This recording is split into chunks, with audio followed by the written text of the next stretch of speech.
mahakasika n'ity zavatra ataony Androany ity moa dia fanaona isan-taona izy ity toy ny fanomezan-draha tamin'ny 4 décembre teo dia ity le antsoina hoe Noël des hôpitaux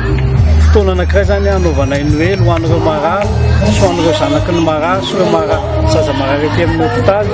dikan'izay zany fotoana iray ampifaliana izy ireo fotoana iray mba hoe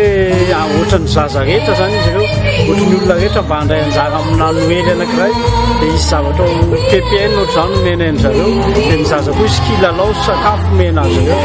mba tsy hatsapa tena alahelo izy ireo amina fety Noël ohatr'izao fa mba hanana Noël ohatran'ny zaza rehetra sy ohatran'ny marary rehetra ihany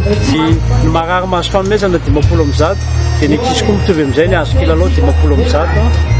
ankoatra ny fizarana don dia misy ihany koa ny fanafody saika adino moa fanafody izay fanomehana isan-taona mena amin'ny hôpitaly izy io zareo no mitantana anazy avy eo izy ity tafiditra ny Noël des hôpitaux zany dia tafiditra amin'ny asa sosialin'ny VKFM satria manana misy sampana maro ny asa sosialy misy ny famanginan'ireo voafonjy isam-bolana sy fanomezana sakafo azy ireo misy ny fizarana fanomezana ho an'ireo mahantra isaky ny fokotany izay manodidina ny fiangonana VKFM eto Antananarivo